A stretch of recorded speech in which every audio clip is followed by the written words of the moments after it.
在日本，3000多元人民币的酒店甚至不如国内快捷酒店。在日本第2大城市大阪，居然发现了红旗汽车的 4S 店。日本是否真的正在陷入长期的衰退？日本旅游体验全球最强是不是真的？日本这么小的西瓜真的很贵吗？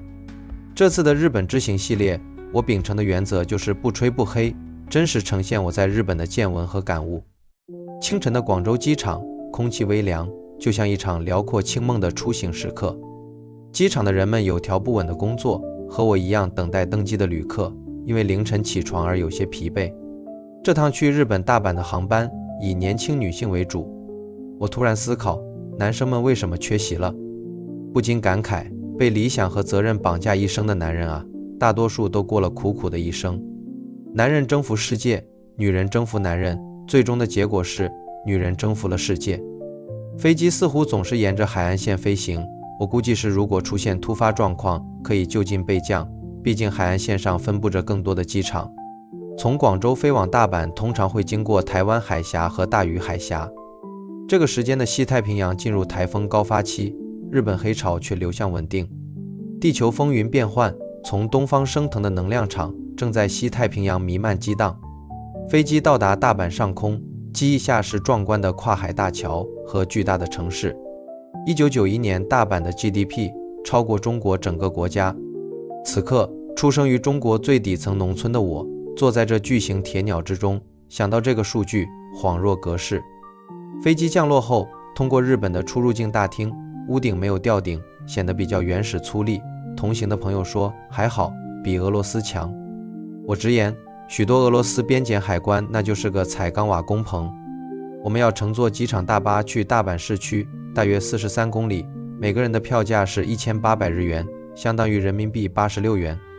在中国同样的情况下，车票价格大约在20到25元左右。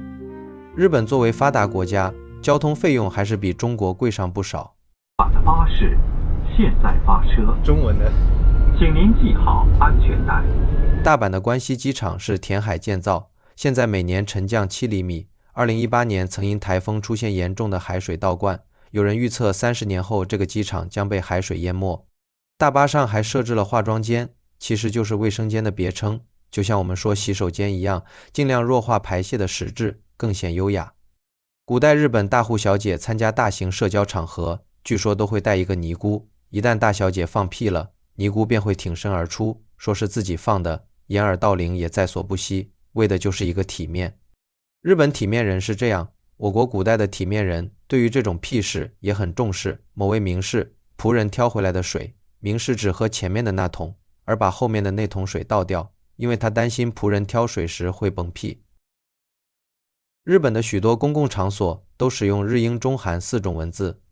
日文中的汉字绝大多数时候都与中国汉字表达相同的意义。我发现在日本的高速公路上，指示牌几乎与国内相同，所以中国人来日本旅游有得天独厚的文字优势，基本能猜中个7、8成。日本是右舵靠左行驶，目前全球约197个主权国家中，靠右行驶的国家约有160个，而靠左行驶的国家只有37个。有一点我没有想到，我们中国常见的左舵车，在日本一定程度上被视为豪华车的特征，因为之前日本市场上的许多进口豪华车都是左舵的，是财富和地位的象征，这种观念便深入日本人心。中国的短视频平台上有一个流传的很广的段子，是说日本的货车甚至水泥搅拌车，车身都擦拭得锃亮，一尘不染。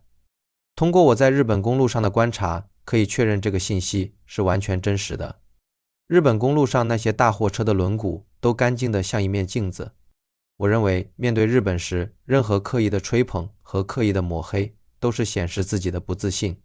所以我的日本系列将坚定践行这个原则，就是不吹不黑，真实客观。公路两侧城市的高楼并不多，房子和街道似乎仍然是日本上个世纪80年代巅峰时期的风格。小时候我们把东芝的广告 Toshiba Toshiba 新时代的东芝念成偷吃吧偷吃吧，新时代就偷吃吧。那时的日本是世界顶级水平的资本主义发达国家，上世纪80到90年代，中国工人月工资平均80元人民币，同时期的日本人则达到了10400元人民币，差距为130倍，说天壤之别都不为过。事到如今，日本的平均工资30年没有明显增长，而中国这边则发生了这个星球上最激动人心的增长。这是一个伟大的增长，让中国中部省份的农家子弟有机会跨越海峡，用淡定的、平视的目光看待曾经做梦都无法企及的世界。巴士到站，下车没走多远，居然发现了一家中国的奶茶品牌。如今出海的中国品牌越来越多，能够攻入发达国家的腹地，不仅代表着硬实力的提升，也代表着软实力的增长。这种快速消费品背后其实都是靠生活方式和文化背景的影响加持。没走多久，看到路边一个大幅的警示广告，上面用硕大的中文写着随地乱扔垃圾是一种犯罪行为。这纯粹是中文语法，而且属于最上方最大最醒目的位置，有点专门针对中国人的意思。声明一下，我是一个民族主义者，这里的民族指的是中华民族，我也永远站在中国一边，站在中国最广大的人民一边。但对于社会公德文明这块，我也不想刻意逃避，中国公众的社会文明素质确实很多方面都有待提高。接着，我似乎弄懂了为什么会有专门的中文警示牌，因为我看到了这个。现在几乎每一个中国城市都有这样的网红路牌，我可以断定这里应该是大阪的中国人聚集区。我的判断非常准确，接下来我发现了中华面、老北京炸酱面、老四川饭馆、浙江小笼包。有一段路程听到有人讲话，居然全部都是中国话。此次来日本还有2个任务，一个是帮宫寒的兄弟买点日本的汉方滋补药，另一个任务是帮一位年过40的老铁打听来日本找老婆的行情。他要求很低，但也还是有底线的，不能超过65岁。找到酒店办理入住，我当然是舍不得花3000多住一晚酒店的，这间是900元人民币一晚，但是它明天的价格居然涨到了3000多一晚。